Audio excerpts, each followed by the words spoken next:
Suspense.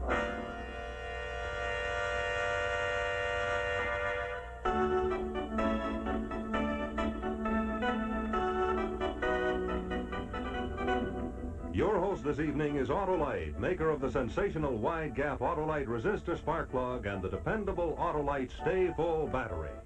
Autolite makes over 400 products for cars and trucks, bumpers and hubcaps, radiator grills and ornaments, bullseye seal beam headlights, ignition systems, spark plugs, batteries, fuel pumps, windshield wipers, instruments and gauges, wire and battery cable, and many more. So remember, from bumper to tail light, you're always right with Autolite.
Good evening, goblins and ghouls, and welcome to the Wednesday night Scream Stream mini-sode.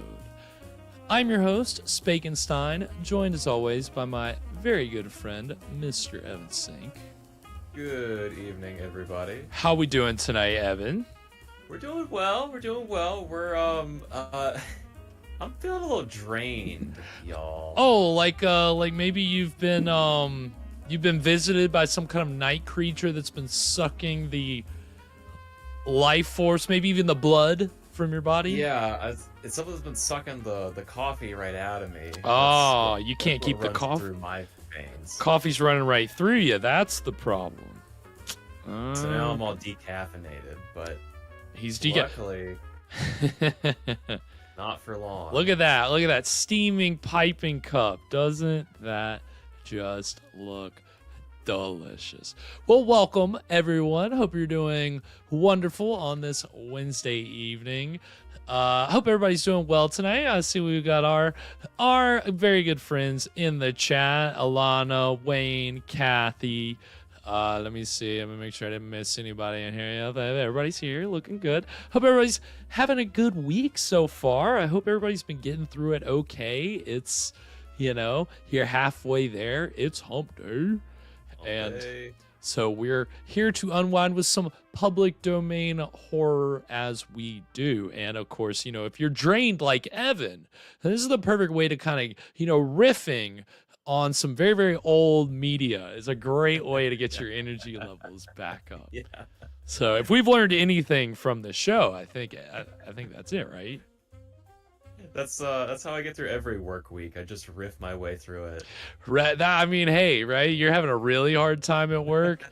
You just make sure that the boss isn't standing close by, and you just right. Yeah. Riff your your boss tells you to do something, then you just look at the camera and go, "This guy, am I right?"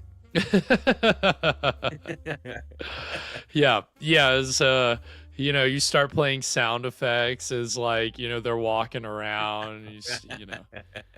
You just start turning your whole life your whole work life into a show. I think that bring a little bit more color to the workplace, right? Like a little bit more vibrancy. I wonder how my boss would feel if I just started live streaming my job. I don't know. What do you? Tracking wise 24/7. Yeah. Well. Yeah. Wouldn't that? I wonder if there are any rules in the workplace against that so far. You gotta. If they're not, I say take full advantage of it. I say you just have that camera going, set up, broadcasting everything. You show people how things work at your work. Yeah, only if I'm also allowed to watch old horror movies at work. That's the only way that I work. Always, it's in my contract. Gets to have old horror movies on in the background. It's just, I mean, again, if you're familiar with this show, you know that's what I'm all about over here. That's what we do. We watch good old-fashioned public domain horror. So we're looking forward to bring you all of that great public domain horror this Shocktober. And I don't have the lightning sound queued up. Oh, wait, do I maybe? No, I don't. Unfortunately. I thought I did, but I don't. Yeah. Close enough, right? Right. Yeah, right. It's close enough. You can imagine the sound of the thunder in your head. So, yeah, we are super excited for Shocktober. We kicked it off last night with the premiere of the Scream Stream Arcade, and we've got all kinds of goodies for you this Shocktober. Again, more great movies, expanded Saturday Night Shockers. We're bringing back the spine-tingling tales. Evan's been, building them up. He's in full force with the spine-tingling tales this Shocktober. So we got a lot of great stuff for you. And of course, every Wednesday, we're going to keep bringing you exciting episodes of Suspense, which, have you seen? We watched 4 episodes of Suspense. And if you've been watching along so far, you'll see it's a live TV show from the late 40s, early 50s, but it's pretty interesting. They've had some interesting stories, tried some interesting production, like, tactics for a live television show, just things you wouldn't necessarily expect sometimes. So I'd say that we're enjoying it so far, right? I mean, yeah, I've been liking Suspense so far. Intrigued about tonight's episode. Well, it's funny. So if you've been following the show for a while, or if you've gone back and watched some of our old videos on YouTube, you'll see that we've actually watched tonight's episode of Suspense before. That's right. Yes. Now the beauty of this, the beauty of this does not mean Evan. Yeah. Evan has not seen this before. So we minus one. We means just me, and when Fresh Rogan was here, Fresh Rogan was watching along with me. We had a good time with that. And but it's new to Evan, and I'm sure a lot of you guys probably haven't gone back and watched that old episode, or you didn't watch it when it first aired live. So now you guys, again, the beauty of our show as a live show is that you guys get to participate along with us in the chat. You get that there's some live audience participation. So now that we've got more of a audience going than we watched it the last time, it's like a brand new experience. Yeah, it would be very, very funny to me if everyone watching the stream right now had seen this, but not me. Right? Yeah. Then it would be like, oh, what's gonna happen? Oh, we can't tell Evan. We got to keep it a secret. Yeah, no spoilers in the chat, please. Yeah, no, I think I'm sure that a good number of our audience probably has seen this before. If you're a Lugosi fan, then it's definitely a must, because this is a very, very early TV appearance. It's early TV. I mean, it's a rare TV appearance from Lugosi. I mean, he did a fair amount of television, but it wasn't, I mean, he lived to 1956, so he was really only around for like the first 7-8 years of television. So, and I see. Think about all that TV he missed out on. Right. Oh my God. He could have yucked it up with Johnny Carson. Friends. Right. Yeah. He never saw the Friends. He never got to. He never got to play Wheel of Fortune. Right. I mean, Lugosi, he missed out on a lot of TV. So we're hoping that, if you haven't seen this before, that you enjoy it, because it is a very solid production of this. It is an adaptation of a classic Edgar Allan Poe story. If you're familiar with A Cask of Amontillado, it's one of Edgar Allan Poe's kind of more, I don't know if it's one of his more famous tales of madness. It is in the plot elements that are used in it. You don't necessarily see many adaptations of A Cask of Amontillado, but it's kind of the whole, it's the Poe things that you expect, right? It's the tropes of madness and revenge and murder, and luckily it's got Lugosi to spice all that up even more, because I mean, some may say that Lugosi's style is a little over the top. I think that's part of the charm. But for an Edgar Allan Poe story specifically, he kind of he's good at conveying the madness well, I think. And especially this story. I mean, this story is kind of over the top, I think. Burying somebody in a wall. Right. Well, and that's haunting them as you're doing it. And if you don't know, that's kind of the big device that. Oh yeah, sorry, no spoilers. You didn't say no. I mean, again, if you're a read man of words like our Mr. Evan Sink, then you'll know that that's the whole bit with the story. But I think that what you'll find interesting here is the way that they adapt the story to, I don't know if it's modern times, but they put it in a kind of a more modern setting and location than what Poe indicates in the story. And so like he lures him down into the catacombs with promises of a keg of Miller Lite. yeah, it's these two old army buddies. They're just swinging brews and telling war stories, but really one of them's holding a secret grudge. So how's it gonna turn? No, it's interesting, and they do use the same names from the story, but the set and setting is a little different. So, Alana, English history is full of wall burials. I think that's a fair assessment. We've certainly, it's certainly with Poe, any kind of messed up burial is, par for some kind of desecration. I really want to see somebody named Montresor drinking Miller Lite now. Well, unfortunately, I do think they'll stick to the Amontillado pretty hard. I think that's. I don't think they're going to deviate much from that plot. But Miller might be asking a little much. But what would it take to lure you into some spooky catacombs? It wouldn't take much. I think I'd just go, right? Just to go in and see what's going on. What are we doing in here?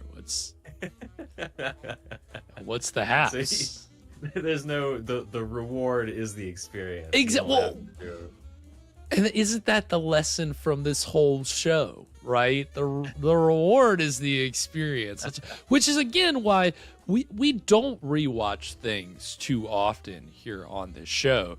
But I think that one of the reasons that we can is because the reward is the experience, and every time that you're watching a movie, it's really, you're getting a new experience depending on who you're with, what's the mood, what's your day been like. There's so many factors that go into your experience of any movie or TV show. So I think that it's fair to say that it's just all part of the fun. So we are about to enjoy this episode of Suspense, again brought to you by Autolite, our wonderful sponsor. Thank you for the kind words, margarine jar. I too remember the first time I had mayonnaise. Oh, the first time I had mayonnaise. Yeah. That's D that scarred me for life now. Actually, I'm all right. I'm all right with Miller Lite. Ew. Yeah, no, that's not not everybody's favorite beer, but again, we'll see what they're drinking here in the crypt. It's probably Amontillado. Well, I know what it is. Told you. So let me not ask these redundant Bone questions. Juice. Bone juice. Sign me up for a nice glass of bone juice down in the catacombs. Want to come check it out? Absolutely. It wouldn't take much to lure me in. I am an easy target. If you're trying to get up to some nefarious deeds by luring me into a catacomb, chances are you're probably going to succeed. So it is what it is. But well, yeah, you go. There you go. Any of Garrett's enemies are in the chat. Yeah, now I've revealed my weaknesses to you. So now you know, and if you watched last night, now you know my weaknesses are dark catacombs and video games. Those are the two things that, well, I guess weakness isn't, when I say weakness with video games, I mean like things I'm not good at, which, no. We had fun. We had a lot of fun. I think Kathy said, yeah, it was a lot of fun. So definitely, join us when we get, because we were playing Manos, right? Which it was a good time. It was a fun game, yeah. So we did have, I was showing the movie during the breaks, and we had issues with that. We don't normally have copyright problems with showing Manos, but unfortunately ran into some last night, and so I'm gonna have to. Yeah, I mean it's dumb because it's really what's getting flagged is our video, the Manos stuff is being mistaken for Mystery Science Theater's Manos, which Shout Factory has up on YouTube. So the thing is, when I dispute when Shout Factory, this has happened with public domain horror movies and their Mystery Science Theater episodes before. When I put in a claim, or a dispute, they'll release their claim. They're very good about not trying to keep up a bogus claim. But the problem isn't with them, it's with YouTube. And it's that I violated YouTube's policy by showing third-party content. So it's a whole thing I gotta try to get worked out, but we'll solve it.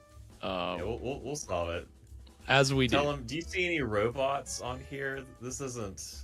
We're not 3000.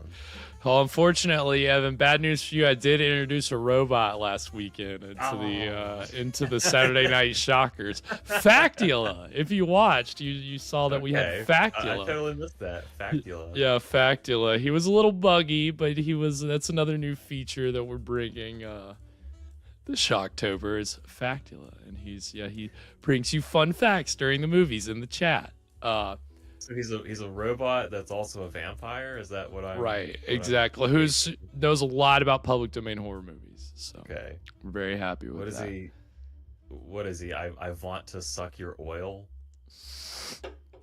Yeah, that's exactly his catchphrase. And thank you, Ty Fire Eagle. Yes, we appreciate it. And I see Hellbound is in the chat, and welcome Hellbound.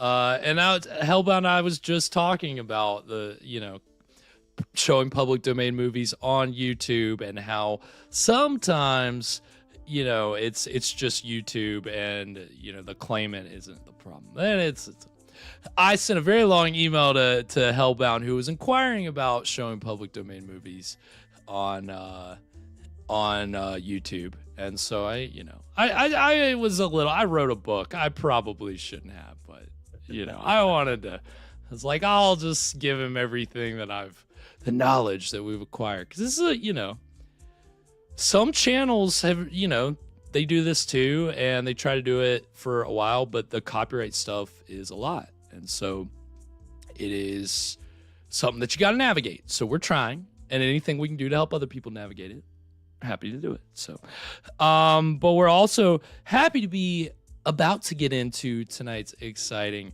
episode of Suspense, which of course is a cask of Amontillado starring the man, the myth, the legend himself, Mr. Bela Lugosi. Anything before we get into it tonight, Evan? So Hear me out. I just had an idea on how to avoid going to work tomorrow. I'm gonna. There you go. That's it. That's perfect. That's all. You know, I mean, I think you solved it. Yeah, I can't come in to work today. I'm buried in a wall. Yeah, it's kind of what's your boss gonna say to that? Nothing. Say, for the love of God, Evan. Again? Again. Oh, you'd be surprised how many times Evan has woken up and found himself walled up. 7. More than twice. So, on that note, Evan, if you've got it queued up.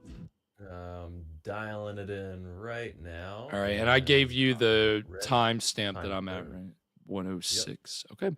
We're going to go ahead and get into the exciting beginning of The Cask of Amontillado, starring Bela Lugosi, right now. And now, Autolite and its 96,000 dealers everywhere present Suspense.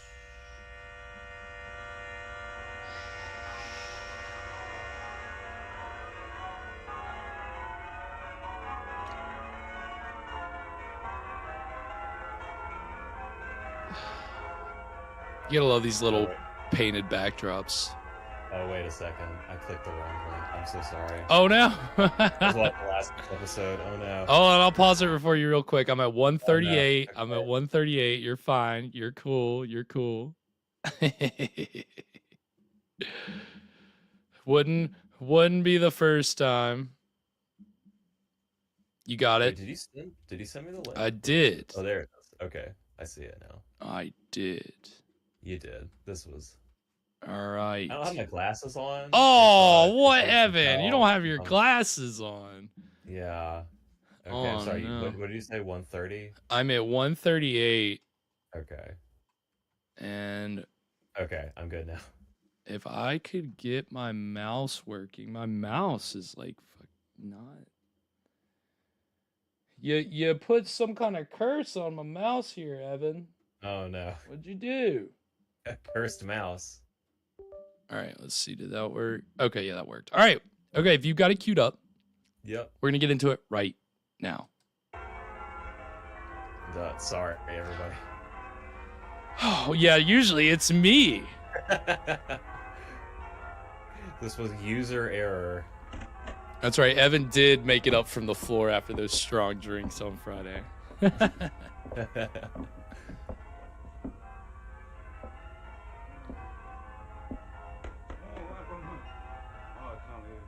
Hey, did you hear the bell, Sarge? The war is over. Look, No way, let me sleep. this gent wants to make a deposition. He says he saw a murder. Wants to get it on record. Hey. Gent. Murder, deposition, What is this? Plan 9? oh. Gent, murder, deposition, blah. Whoa. The major says Okay. if he needs a deposition, I'll write it down for him. Nice. Shorthand. Now, first we'll fill out some blanks.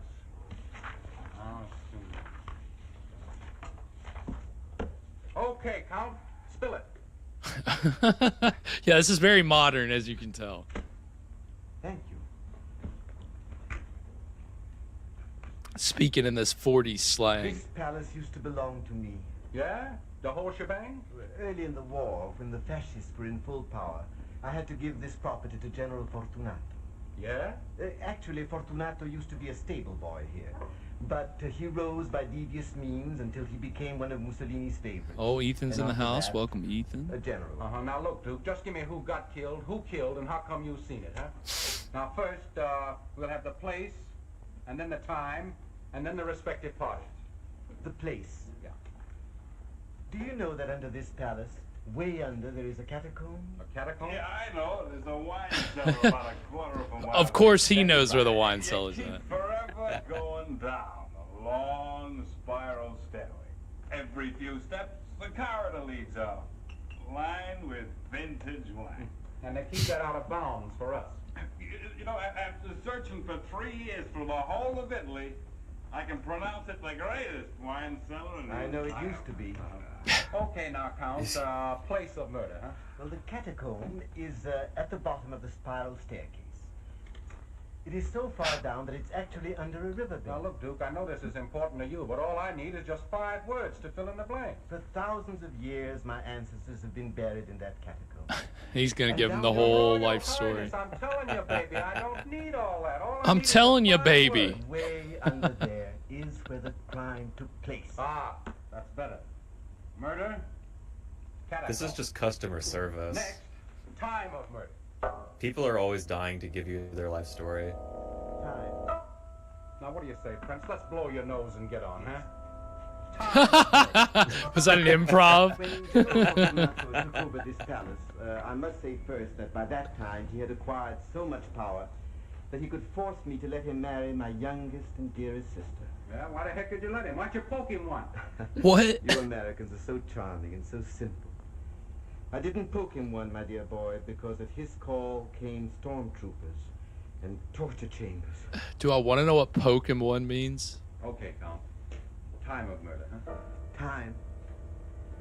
When General Fortunato married, after he married my sister, he took over this place and he let my He's wife having a little and bit of I trouble. stay on. And we lived in a small suite over the stable. Yeah, nice guy. This opened onto a terrace that commanded a fine prospect. Every noon, the Countess used to have breakfast there. I used to work in a war office and my sister was in the hospital. But the general and my Turn, wife had turn, more left. turn. Focus, focus. morning. There he Nothing's is. gone There's Yeah. our boy. Yes, I believe so. Doesn't he usually take your wife to the hospital on his way? My wife didn't go this morning. Oh, I told her not to. She's leaving for Rome. coffee? Thanks. May I?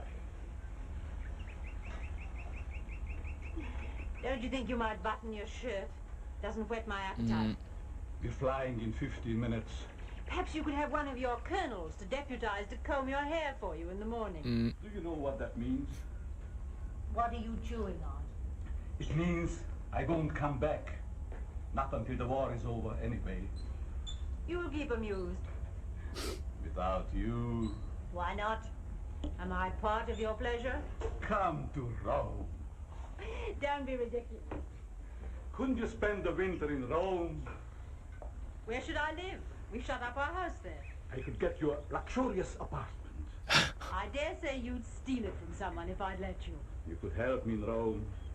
As my sister-in-law, you could entertain brilliantly. It would be very good for me. You have a wife, haven't you? Oh, she's very simple, just like her brother. Understand, it would be good for me. And it would be good for you. You could have Rome at your feet. I think you'd better run along now. Give me an answer. We've been Love neighbors. struck Lugosi It's over not here. been too unpleasant. But Rome is different. Rome is public. What if I won't be married? Oh, those eyes. Yeah, jeez. What if you won't be married? General, I find your stable boy's mind very dull this morning. Ooh, damn. Brutal.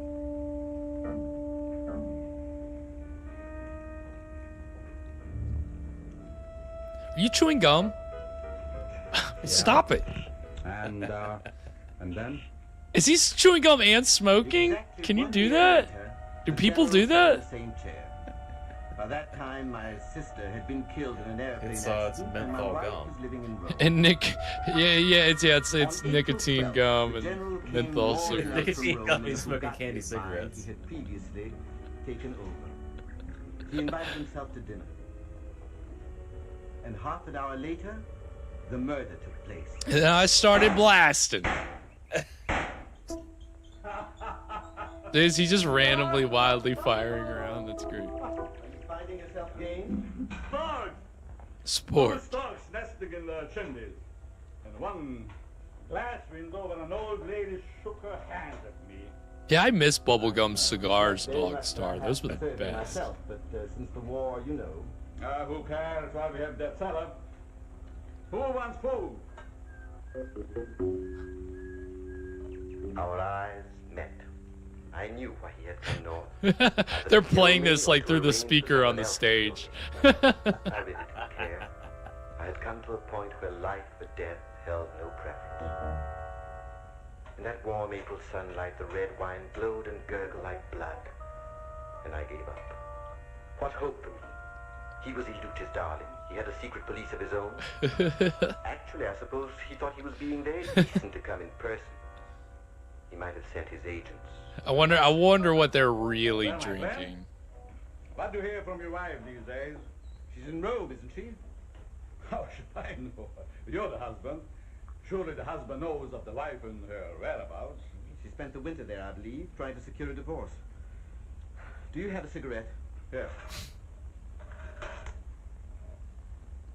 A handsome case. From an admirer. Well now, any success with that divorce? No success. And how's that from your point of view? I regret it. It was always a misalliance. A divorce would keep me and would save me from living in fear. Dang, this guy keeps blowing his I lines. often think to myself, supposing that a person of great power would want to marry her. A divorce is impossible. Therefore, this person of great power could only marry her if I were dead. You don't mean that you fear for your life? Every moment. You don't say. Come now, come. Oh, what romance you fill your mind with. Not at all. Lugosi's a little And she attracts power. losing his lines a little there too. You know that is my third battle, waiting for you to cook that nasty little meal for me. I regret that it is the best that I can offer. Well, it is a long, long life. Both of us. And a happier compensation. By the way, apropos, that reminds me. Last week, a black marketeer brought me a cask of Amontillado. Amontillado. Amontillado. That's exactly what I said. In these times, impossible. Must be They should have had like a shame. close-up on his eyes whenever he said that. Nobody can get a cask of genuine Amontillado these days. Well, Not even I can get it. I had my doubts, still I bought it. Throw your money away. I'm having Lucchese come over to taste it. You remember Lucchese? Excellent palate. Lucchese.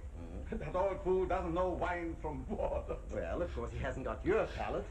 Where is that Amontillado? Oh, no, I'm afraid it'll be too much trouble. Now, let me taste it. I tell you, let me taste it. No, I couldn't disturb you, really. Why, where is it? Is it in your vaults? At the very bottom. Oh, Somebody just coughed off screen. sober up. Climb me down. No, General, really, I couldn't disturb you that Why, way. what's the matter with you? You seem to be afraid. You shouldn't be afraid going down with me. Oh, it's not that. It's, What then? well, it seems a pity to drag you down there into those depths and those darknesses with this beautiful sunny day. No, I'll have Lucchese. Oh, get your torch and we'll go. But do you have the time for me? Don't you have to go back to Rome? Time for you? Of course I have. This wine, you don't I have the want whole this afternoon wine. to kill. After you. No, General. Please. No, after you. I said after you.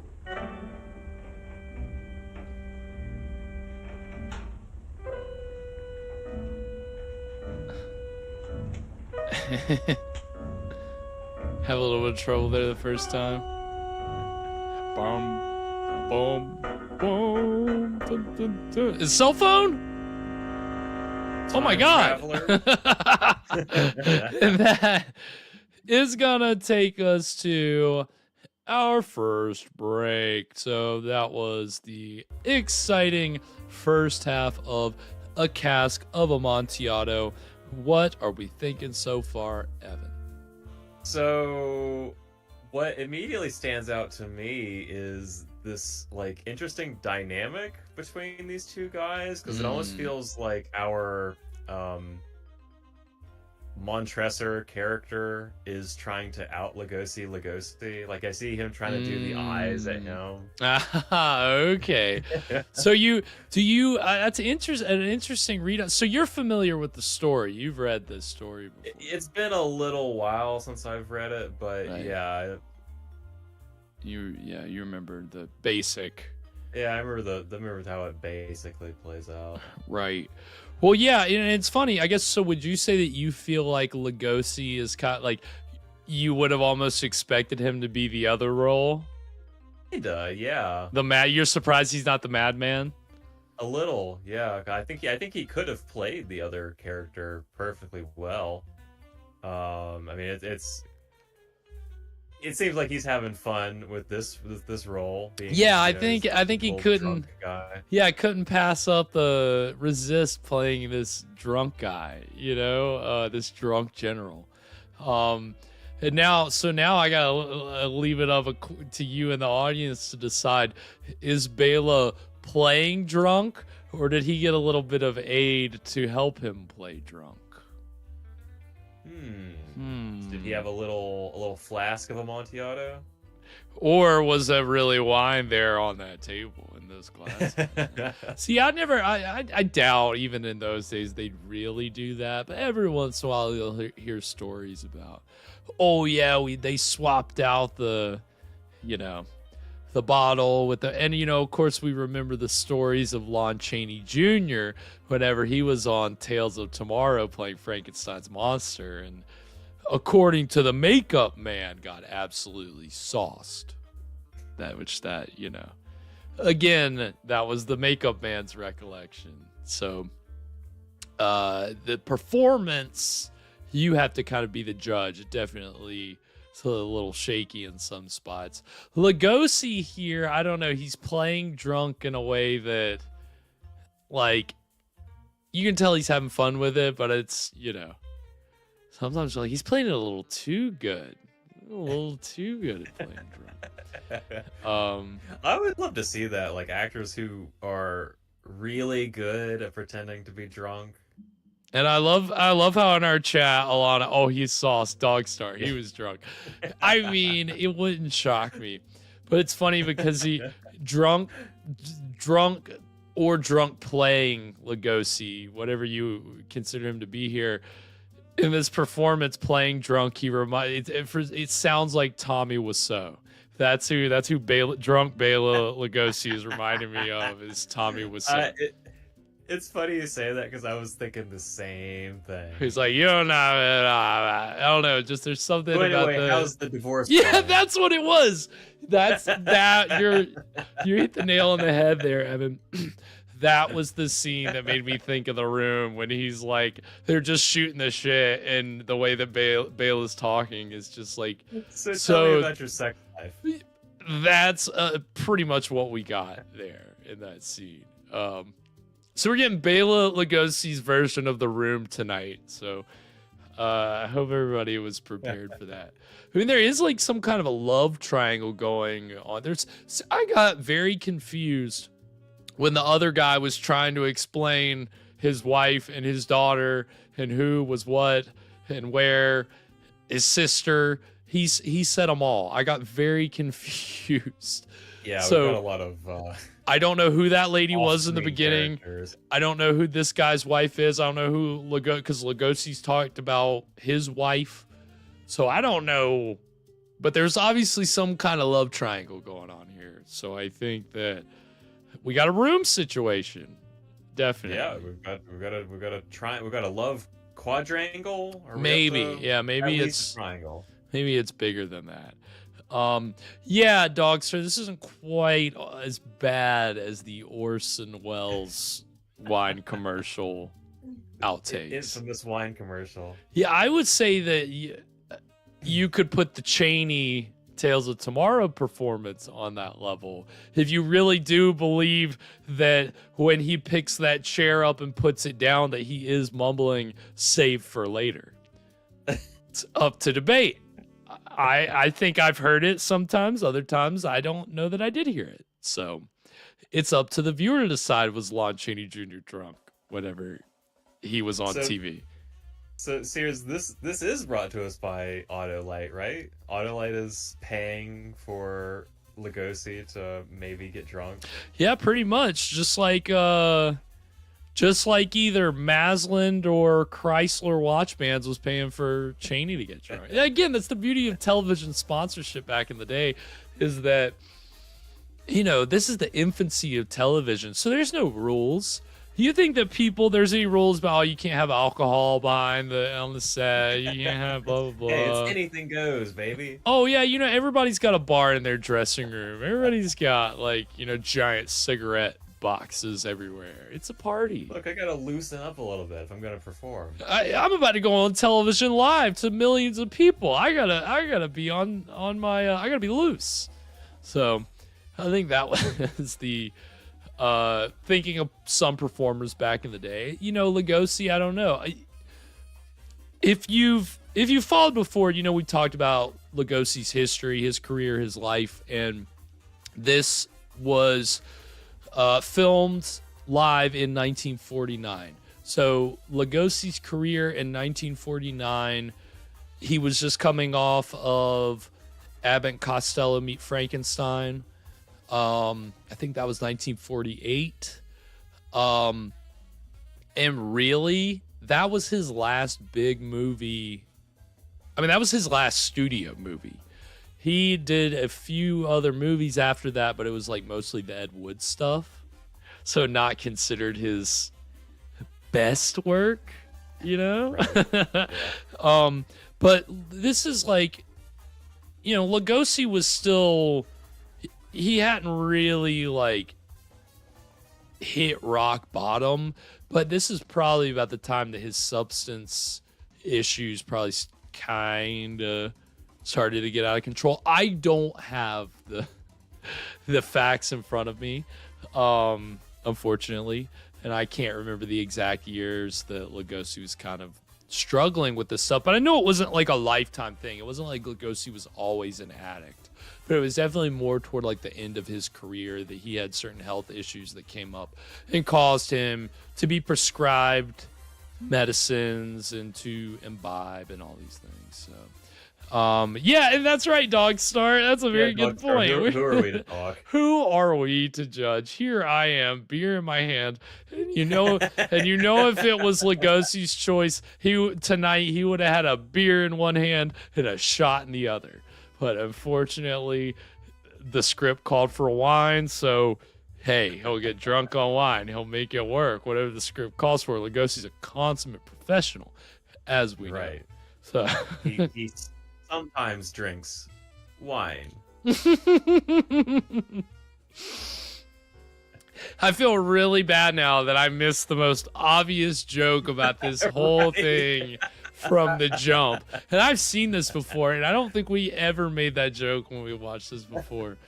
But, yoink. Wow, well, you know, Evan just... That's that low-hanging fruit. See, but is it low-hanging fruit? If it took me this long, I didn't even... But Evan's always been better at the puns than I am, let's be fair. But still, I'm like... The wine jokes, we should have been plentiful with the Dracula wine. I'm really surprised you did blah, blah, blah, but... Nope. We're gonna have to make up for it in the back half, I guess. We're gonna have to do some work to try to make up for our lack of promptness on the Lugosi wine jokes. But we do know for a fact that the man's favorite beverage, alcoholic beverage at least, was a Boilermaker, which again, shot a beer. So, I don't know. Maybe he didn't. If you've ever seen the movie Ed Wood, that is a joke that the Lugosi character plays. He plays it. They're like, he's like out at dinner with like Ed Wood and Criswell and all these people, and like I think it's Criswell leans in, it's like, Bela, would you like any wine? And Bela's like dejected. He's like really depressed. I can't remember about what. And he just delivers the line so dry and so deadpan with like no emotion. But everybody's like laughing. They loved it. It's the best thing ever. Say which the line, the sad thing is that probably happened to Lugosi so sure. much, dude. Oh, And there probably were those times where he's just sitting there, like, you know, hand on his like fist on his chin, just like, I fucking hate this stupid role. Why did I ever play Dracula? No, but he didn't. I take that back. He did not feel that way. He always saw Dracula as a blessing. He felt very blessed, but I'm sure it did get to him from time to time. So yeah, I mean, I'm sure anytime you run into a like catchphrase situation, that's gotta be a little annoying. No matter like how nice your life is otherwise. Yeah, it's funny. I did actually see a video of that happening to an actor the other day of like they're out like at a thing and they're being asked to repeat their most famous line, and it's like, and you can tell they don't even, I don't think they even remember the line. And it's like, you know, that's the thing. Like everybody kind of like holds on to this memory, whereas for the actor, it's a job, you know, and that job that everybody knows them for may not be their favorite job that they've had. And that's, you know, that's okay. But don't tell the fans that, you know. Lugosi, I don't know. He would have been great to the fans. Lugosi would have gone to the cons. He would have loved it. I don't know. Karloff too. I was gonna say, would Karloff be a little snooty? No, I think Karloff would be good too. Even though, you know, British, a little more, you know, upper crust, a little more debonair. But what am I saying? He was a truck driver. Okay, Karloff would have been fine. He would have, you know, been able to mix with anybody. But, you know, I can dream. Hopefully nobody tries to resurrect these actors with AI like happened with Peter Cushing, because then they'll all just get sued. I don't know. Maybe Evan's going to resurrect Christopher Lee to do a sword fight. Maybe that's in the cards at some point. I didn't watch that video. I don't think I've ever seen it, but what was that? Was it just like just a short little video of him swinging a sword around? Yeah, so he was like reminiscing about some of the times he was on set, just like telling stories about how like he would sword fight with the other actors and like with stuntmen, and from the sounds of it, like he talked about them actually like hitting each other, like cutting each other. So it sounds like they were actually using real swords back in the day in those Christopher Lee movies. Well, it wouldn't shock me. Pretty crazy. Because Christopher Lee, you know, if you know about him, he was badass. He had a legendary career, you know, obviously on film, but also on the battlefield, and he was a spy. I don't know if he's a spy, but he did a lot of crazy war activity during World War II. I would not want to sword fight Christopher Lee. I feel like I lose. Right. Well, you know, again, and you know, we're talking about Draculas here, you know, Christopher Lee, Bela Lugosi. I mean, you know, what we're talking about here is men that have the ability to just, you know, they got quiet feet, they come and go to like a demon's whisper, you know. I mean, that's the thing. And yeah, Alana, I would say that I would agree. Lugosi would have gone to cons in his Dracula cape. He was buried in his Dracula cape, for crying out loud. Which, fun fact, have I ever said that before on this show? Have I told you that? I did not know that. Did you know there are pictures, which, you know, macabre as it is, there are pictures of Lugosi in his buried in his Dracula cape, and it was they said that it was a request in his will. I've heard that before. I've heard that his son and one of his wives, that they were the ones that called. I don't know. I've heard different things, but I think it's safe to say it's what he would have wanted. So yeah, he would have gone to cons dressed up in his cape for sure. So yeah, Christopher Lee, ain't nobody gonna mess with Christopher Lee, alive or dead. You know, certainly not dead. If anybody's gonna rise from the grave, if you try to mess with it, you go piss on his grave, Christopher Lee's gonna, you know, bust his fists out of the grave and rip your dick off. So you don't mess with Christopher Lee. You don't mess with Draculas, and that's what we're gonna see. Obviously, if you know the story of Cask of Amontillado, you know that unfortunately, our Dracula tonight, he's gonna get messed with pretty hard, and he's probably not right. He's gonna make be it out of buried it. in the wall. Yeah, that's right. Buried in his uniform, which I guess for Lugosi, his cape was his uniform. So I think that's fair to. There you go. Fair to say. Although Lugosi was also, he fought in World War I, so it's not like he. I'm sure his uniform was long gone by then. But cape I'm sure was just as good. But we're gonna get into the exciting conclusion of A Cask of Amontillado after a quick break. Of course, a word from our sponsor, Autolite, telling you more about spark plugs, cars, all that. Tell me about that battery. I can't remember how often I have to fill it. Yeah, what's the water battery? I've been having all kinds of problems with my car battery this week. So what do I need to go? I need to go try to fill it up with water. That's what they're recommending here, I think. I'm not sure. Got too many flakes in my battery. That's flaky battery over here. Yeah. Hopefully we'll get a refresher, a lesson here on battery maintenance from Autolite. But enjoy that. And then when we come back, we'll get into the exciting conclusion of A Cask of Amontillado with Bela Lugosi. So stick around. We'll be right back.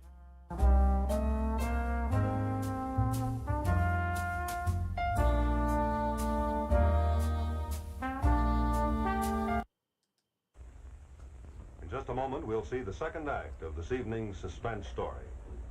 Well, of course, this is the month, when we celebrate Columbus Day, so I thought for our little intermission story this evening, I'd use a couple of characters named Ferdinand and Isabella. Well, in this case, Ferdinand is a fella, and Isabella is a very crafty canine.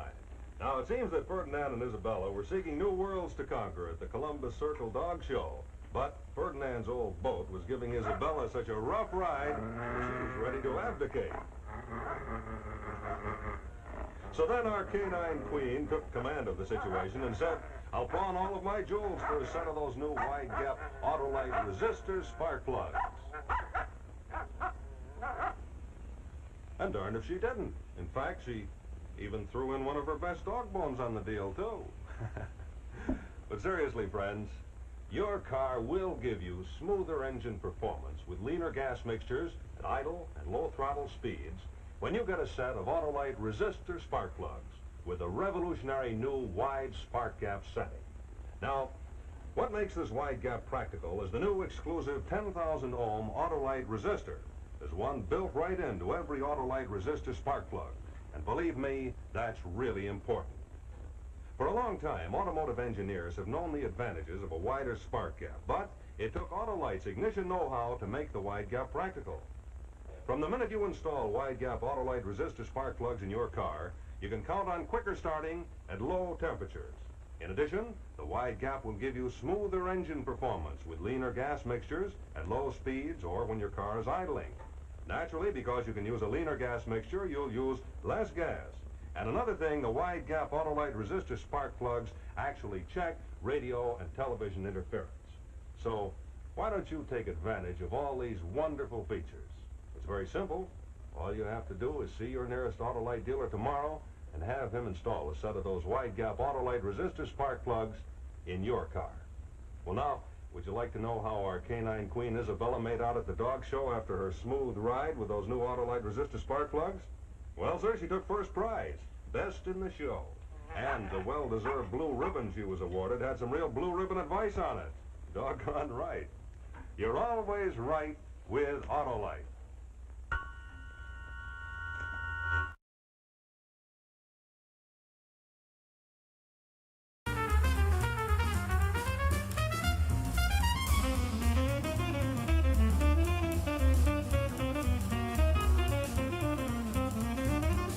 And we are back. So that was the a little Autolite commercial for everyone to enjoy. And I'm sorry, I'm having trouble with a light here. It's like it got a mind of its own. And I'm suddenly like got a ghost in the light. I got it.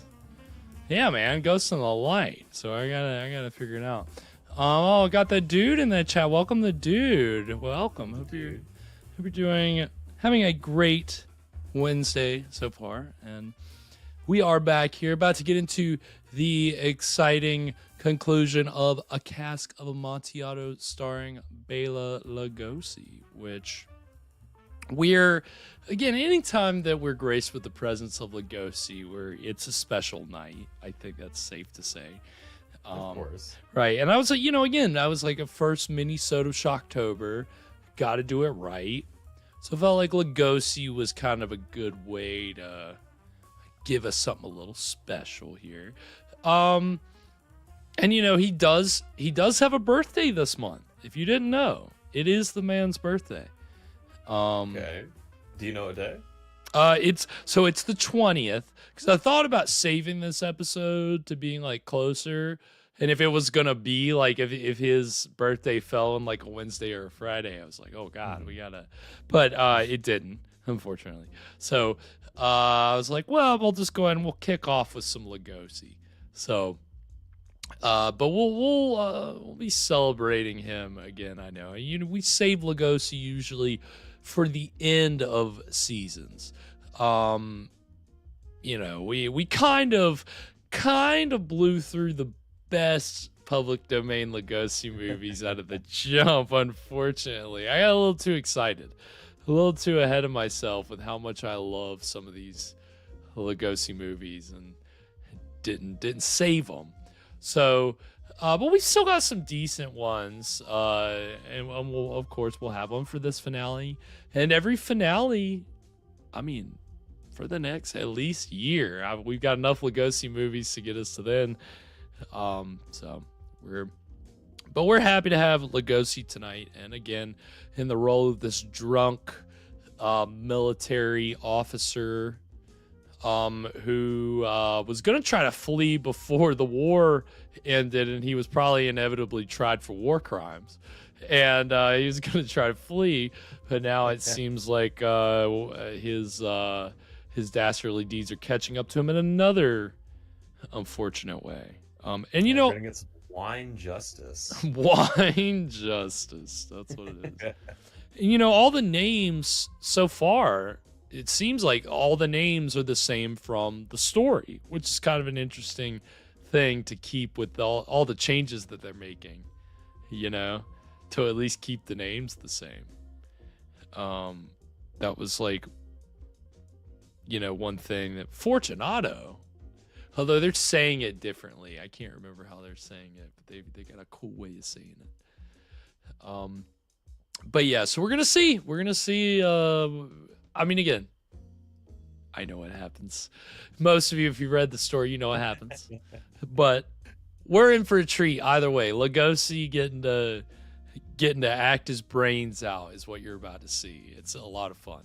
So, anything before we get into the exciting conclusion of A Cask of Amontillado, Evan?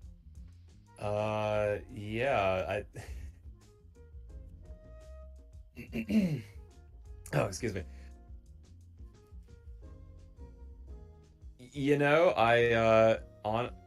I thought I was doing better. I thought my tea had kicked in. Uh-oh. I've completely blanked. Oh no, the tea's not. This is tea on drugs. This is tea not work. The tea's not working. That's all I can think about is resistors. Resistors. Oh, is that the audit? See, I didn't see the Autolite commercials. Yeah. Oh, okay. They're just, by the end of this season, you're gonna be like almost a fully certified mechanic with everything these Autolite commercials are teaching you. I swear, like it's kind of great. Yeah, I do kind of like these old commercials though, like the way they do the little diagrams. I feel like commercials are so abstract nowadays, like they just have nothing to do with what they're advertising. No, yeah, they're not taking well, I guess it's kind of almost like an infomercial it's in a certain way. Like they're giving you more information, and it's longer than a normal commercial, but I guess since Autolite is the one paying for the time, they're all the commercials you get. So they can take the time to give you this longer kind of spiel about what their product is and what it does. So you gotta appreciate that. I do wish one of these shows we watched was sponsored by a cigarette company at some point. God, you gotta love to see those commercials. Yeah, well, we can't watch the Twilight Zone. No, we can't. Right? Yeah, not yet. Well, one of these. We'll be here. No, there's. It's funny because we've had Autolite, we've had Maslin carpets, we've had Chrysler watch bands, we've had Alcoa. I know we've had more, but it is funny to the way when we've gotten these ads, man, they are always pretty entertaining, I gotta say. It's like, wow, this is how America used to work with these big ass companies, just like, hello families, here's aluminum. Simpler times. Well, we're moving away from simpler times. We're about to get into extreme times as we get to the extreme conclusion of the Cask of Amontillado. I've already asked you anything before we get into it, Evan. Well, let me ask you, what time are you at? Great question. My timestamp is at 15:50, and if you've got it queued up. Hang on. Okay, yep. All right, then we're going to go ahead and get into the exciting conclusion of A Cask of Amontillado right now. Now, the second act of A Cask of Amontillado. I already said that, bro. I had trapped myself. Of course he was anxious to taste the Amontillado deep in the vault. What neater way could he be rid of me? I think I must have mentioned the wine on purpose, because I was hopeless. The least I could do was to give a little help to the inevitable. As we kept climbing down, down. Clop, clop, clop, clop, clop, clop, clop, clop. Peace filled my heart where There's some noisy stairs. A resignation came over me, almost an eagerness to be at the bottom and done with it. Are you coming along all right, General? Coming fine. Thank you. You tell me when you want to rest. We still have You doing good back there, General? I need a drink. That's what I need. I need warmth. Damn down here. Damn. This set. I'm sure they're just like walking in some kind of circle thing, but it's still. Just keep walking by that same door. Yeah, you're right, Alana. It is definitely coconuts.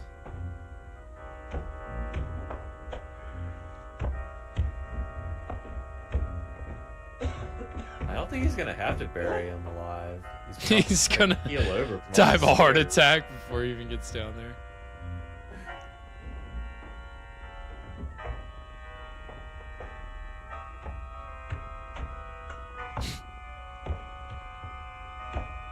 I mean, what? He's probably like 65 here. No, I mean, Looks good for 65. Yeah. That's bad. Not to mention, you have to climb back out. Like he's this out of breath going down the stairs. As a matter of fact, we've gone down far enough. Let's forget the Amontillado. No need to go any lower. Huh. It's silly. Let's make a finish of it right here and now. Sit down, dear fella. Need a minute to catch my wind. Catch my wind. Now sit down.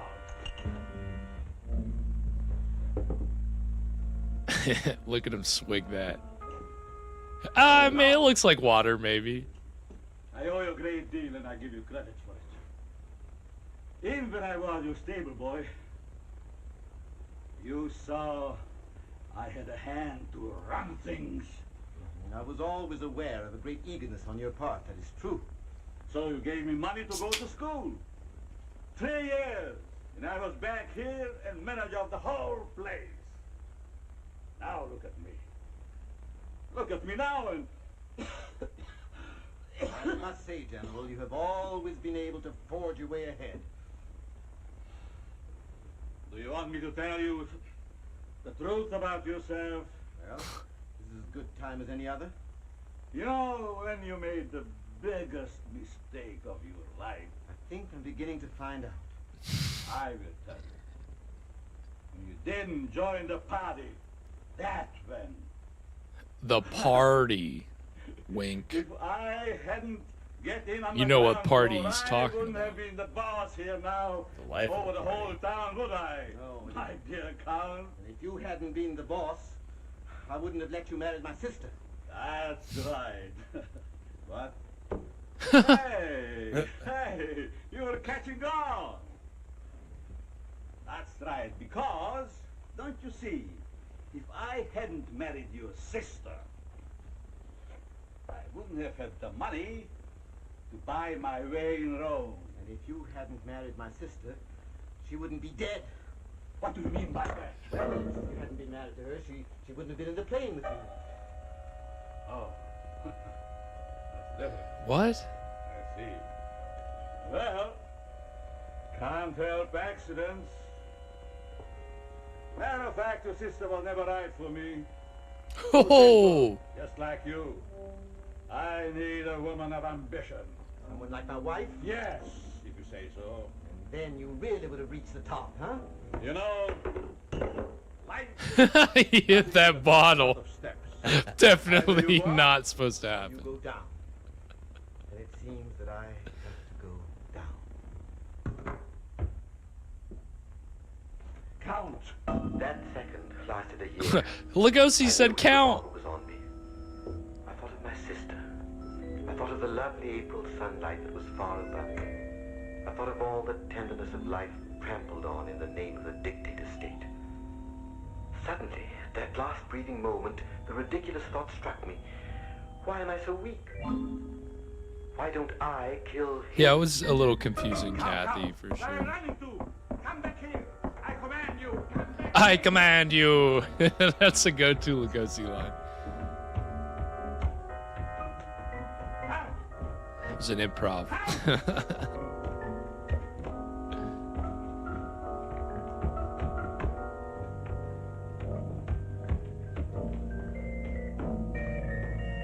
Where are you? What trick do you play? Dear brother, where are you? What shabby trick are you playing on me? Or are you trying to be funny, or are you hiding to frighten me by leaving me alone? Getting really Tommy Wiseau again.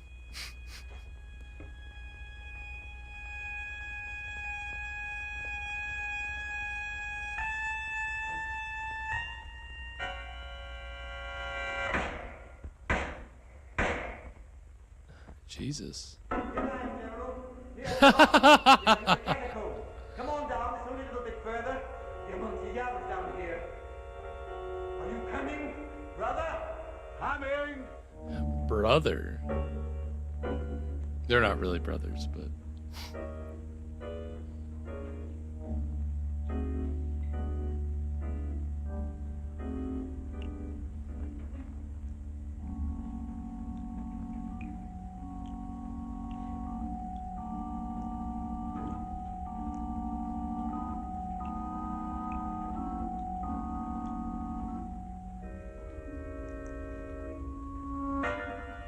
Oh shit. Hello there.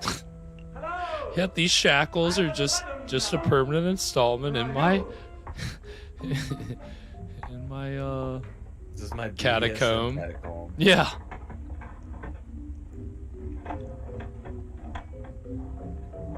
Hello, brother. What way do I go?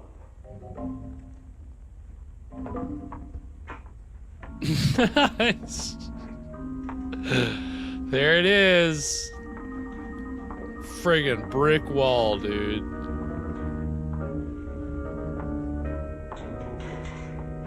This is Poe. Hello. make the cement.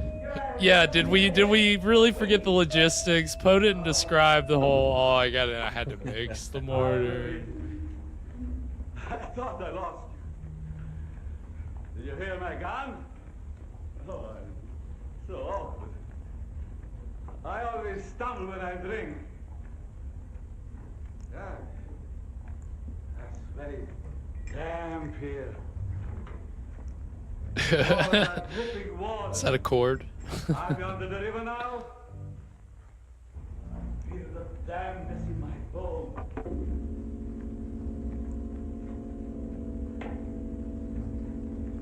Well, what I? Stonemason? Tag overhead. Last week I ordered them to wall this end up to support it. I see they haven't finished. That's dangerous. Oh yes, at any moment now, it might be the end for either of us.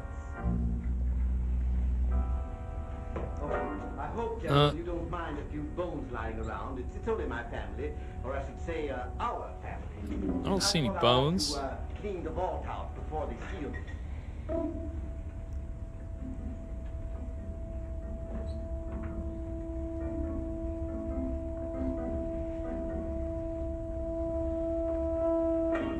These are the family bones.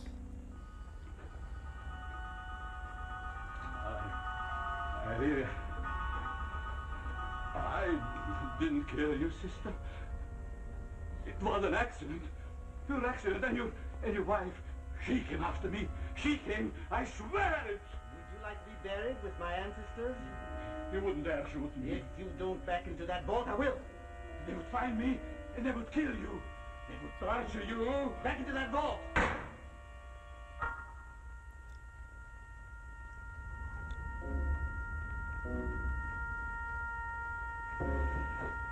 Such a wild story, honestly.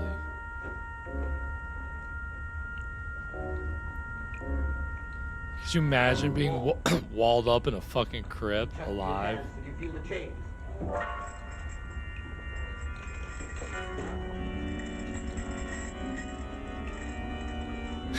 You can see the backdrop moving.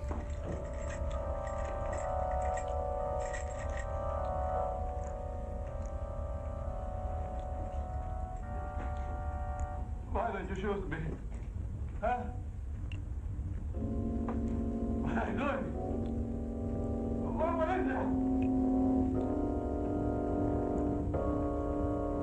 Are you warning me up? Don't warn me up!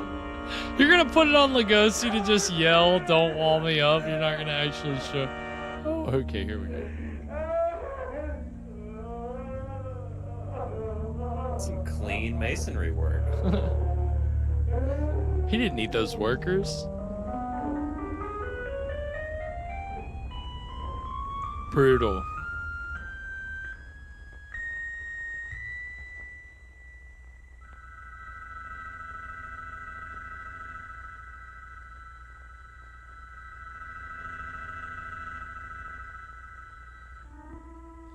Yeah, Alana, I agree. That wall. Covering the rooftops below me.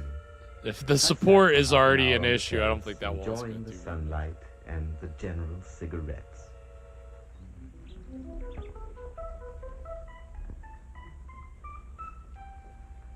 Jesus. Cold-blooded.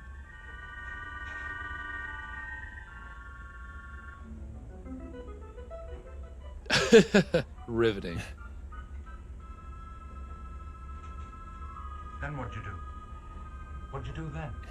Then I disappeared. I went into So Switzerland. you said you witnessed a murder? And then I came back and I joined the underground. And always I say, when the war is over, I will tell my story. What? Well, what was that? May justice be done.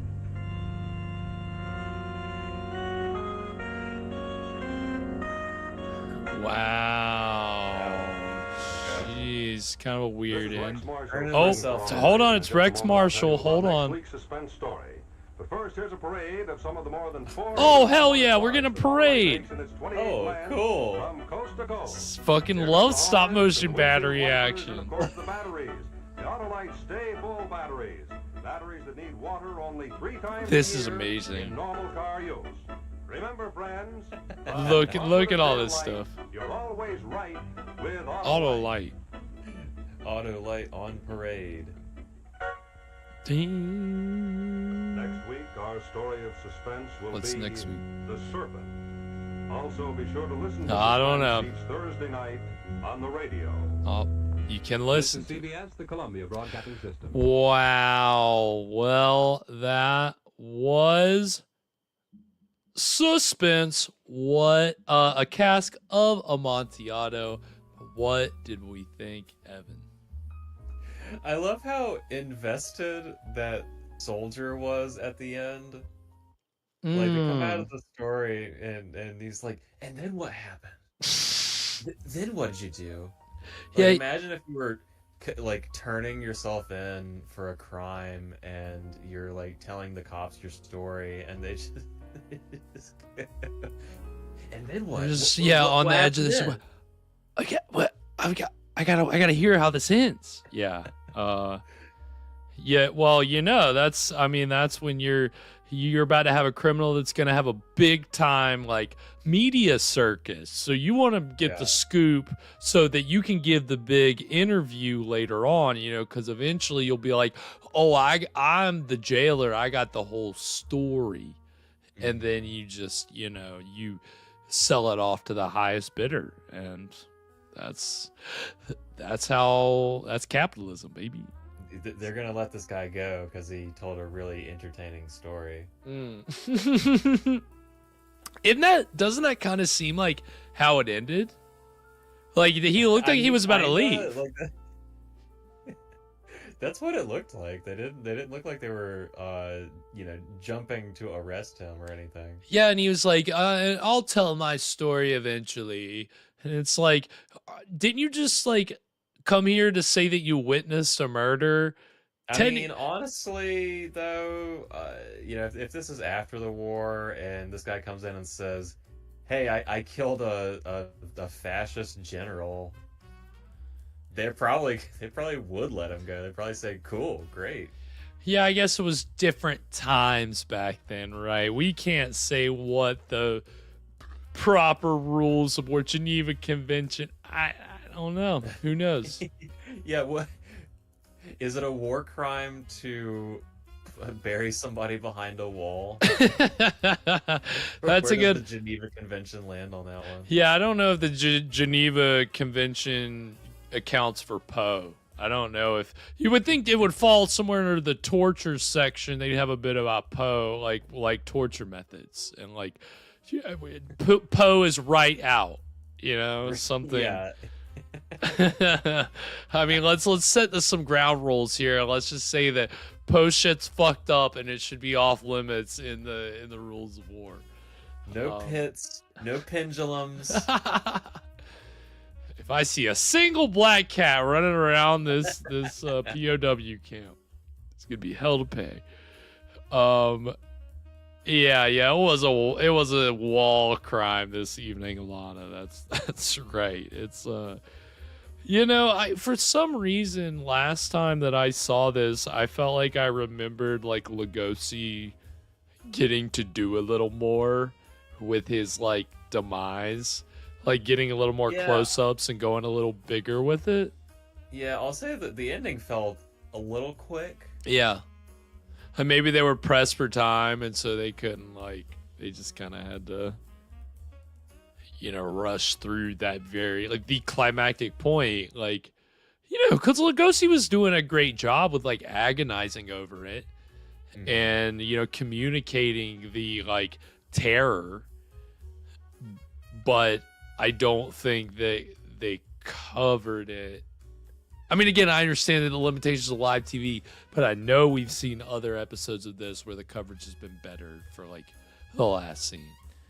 Yeah. So. Yeah, I will say that I think that the angle that they went with this kind of works in my mind. Like, so they've introduced this familial element, this like love triangle thing, Right. and I kind of like that. This guy is like, he hates him, but he is kind of part of his family now, and so that he like buries him with the rest of his family. That's kind of ironic in a way. I didn't think about it like that, but yeah, I guess they were really driving that home when they started calling each other brother, which I didn't realize at first, but they kept doing that, and then it registered to me, oh, they're brother-in-laws, so they're trying to hammer that connection home for some reason, and I didn't pick up on why, but Evan hit the nail on the head there. Like, there is something about him burying him with the family, because you're my sister's husband, and you're trying to marry my wife, so we can't let the family get all mixed up like that. So luckily this guy keeps it clean. And fortunately, Lugosi has to die behind the wall, which and nobody's ever gonna find him because nobody's gonna want to go down that many stairs. No, there's bones down there. I don't want to go down there. We're still. This is 1946. We're still terrified of bones. Yeah, skeletons are still scary as shit to us. Yeah, that's. It's funny. I guess it's not the same thing, but Lugosi's like death scenes being like trapped in an enclosed space. I'm reminded of the movie Black Friday, where he improbably enough is like suffocated in a closet, which doesn't sound like, for a horror movie, that would be like a method of like it sounds like a really boring version of Saw. I'm gonna suffocate you in a closet. It doesn't. There's not like a very like. There's nothing else going on. He's stuck in a closet and he runs out of air. Yeah, and so the whole publicity campaign with the movie Black Friday was that Lugosi got hypnotized before the scene, so that he actually was experiencing suffocation in this closet, and so the trailer is like showing this hypnotist like hypnotizing Lugosi, and he's like sitting back in this chair like zoned out, and then he's, let me out, I'm suffocating. And what does the Geneva Convention say about that? Well, that's a question with, if you're walled up in the crypt, would you suffocate in that little space eventually? Or is there enough air in the little, I don't know. I mean, I feel like you would. There's probably not many windows down there. No. Well, isn't that why Lugosi was so winded in the first place, when they were like coming down the stairs and he's like about to have a heart attack? There's obviously not a lot of air down there. So, yeah, it was fun. It was an enjoyable, I mean, I've seen this before, but Evan, I mean, what'd you think of Lugosi on live TV? Oh, I mean, I just love seeing him, no matter what he's doing, no matter where he's playing. Yeah. I really liked this one. He was having fun tonight, you could tell. And as long as Lugosi's having fun, we're having fun. It's usually how it goes. But it was great. So that was tonight's episode of Suspense. We'll have another one for you next week. And of course, don't go far, because Friday we're going to be bringing you another feature film to celebrate, our first film of Shocktober.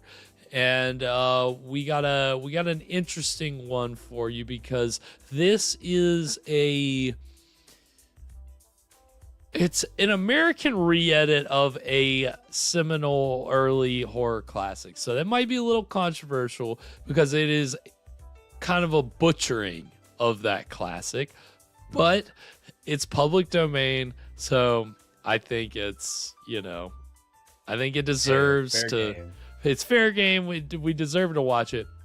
So this Friday, we're going to be watching Castle of Doom from 1934, which is an American re-edit of Vampire, which is, I think it was French produced, but the director's Danish, I believe, Carl Theodor Dreyer, or Dreyer, I'm not sure how it's pronounced.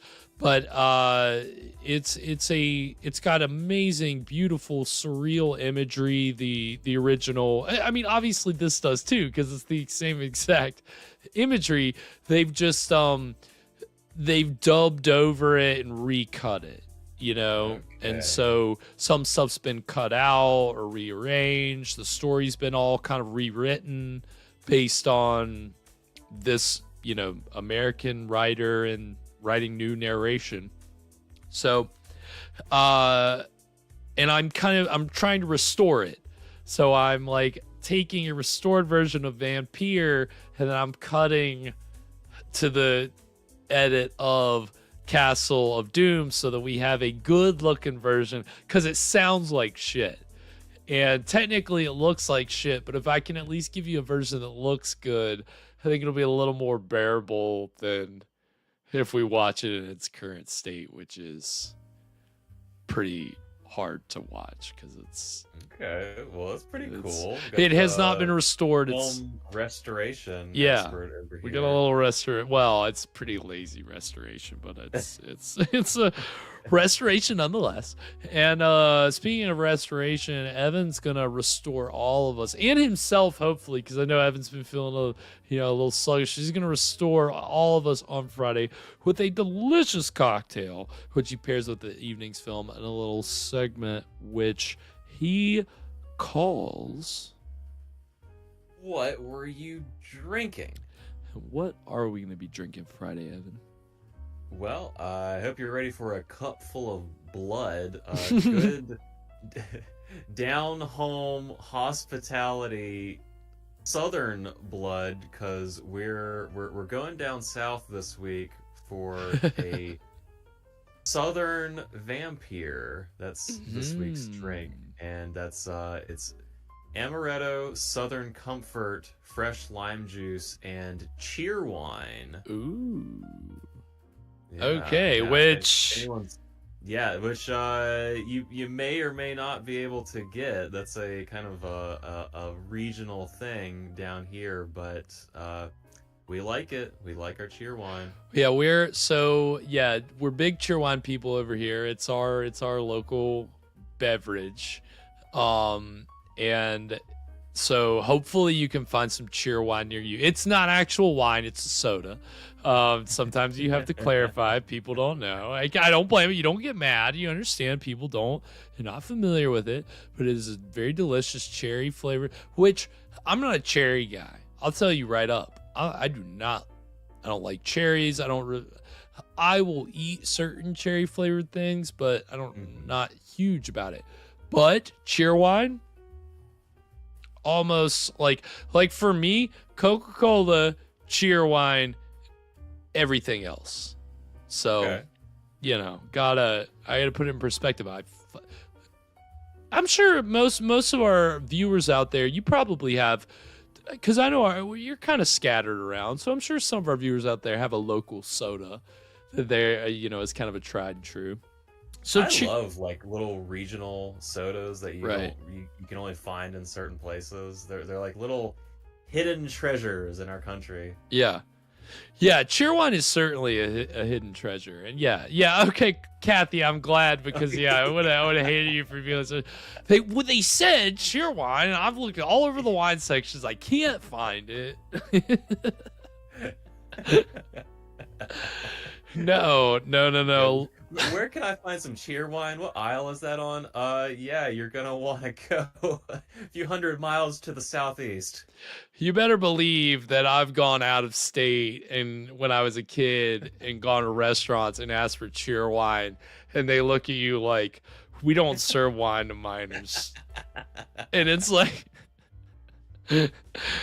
damn it, okay, I understand. It's a southern thing. You don't get it. You don't understand. So that's the thing. So our cocktail on Friday. It's a Southern thing, right, Evan? That's what you're saying. Right. The Cheerwine makes it a Southern thing. So Some of that's vampires are my heritage. right. Yeah, I mean, again, and it does resemble blood, like a real dark. We have used Cheerwine for blood in some of our previous productions, so Yeah, we actually have. we have, yeah. When you need an actor to spit blood out, but you don't want them to like have some viscous fake blood, you want something to really explode. Cheerwine's actually the perfect, the perfect substitute. So. Hopefully you can find it. So look for that. You know, I mean, maybe you got a couple days you can Amazon some Cheerwine in. Would love to know if you, if it's not local to you, but you go for it and you try it. You know, hey, post a picture, tag us, let us know. You know, chat us up. Let us know how you like Cheerwine. I mean, we love Cheerwine. We're not sponsored by Cheerwine. Oh, we gotta finagle something. We gotta listen get Cheerwine. Somebody down in Salisbury. Yeah, not too far. We can make it happen. But that'll be this Friday at 9 p.m. Eastern. We will be on Twitch and YouTube, of course. And we really, really, really appreciate everybody watching tonight. It's been a lot of fun. Everybody in the chat, it's been very lively this evening. We love to see it. That's what I mean. Again, you know, it makes it easier for us to do our jobs when everybody's just having a good time and letting us know, you know, what's up. You guys are educating me half the time. So I think Cherry Crush probably would work. It's just cherry soda, so anything like that probably be pretty close. Yeah, if you can't get cherry, don't go out of your way unless you really want to. Yeah, just Evan's got substitutes, right? That's good. That's perfect. It works out.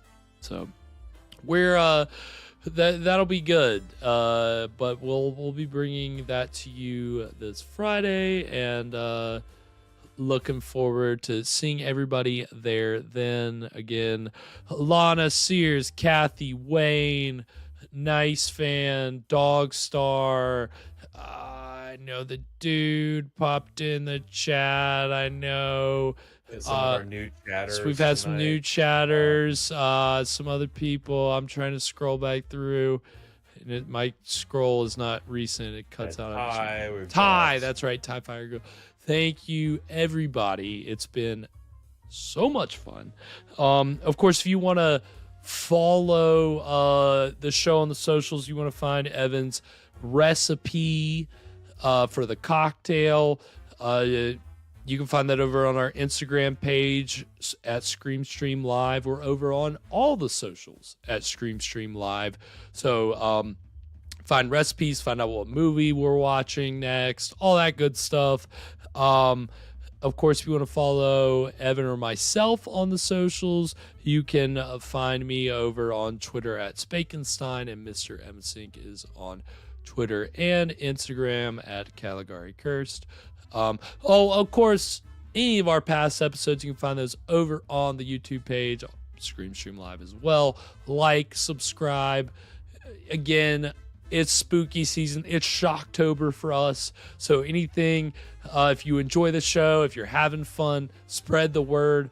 You know, if you got some friends that enjoy just riffing, hanging out, having a good time, tell them about the show, have them come hang out, and let's just keep it going. Let's keep it going strong. We appreciate all the support and anything that we can do to bring new people in that will enjoy what we do. Let's build the family, the Scream Stream family. So, on that note, anything before we sign off tonight, Evan? Oh, you know what? That's why he never drinks wine. Because he'll get walled up. Yeah. Dracula's terrified of being stuck in a wall. Well, aren't we all? Until Friday. Sweet screams, everybody. And to all a good fright.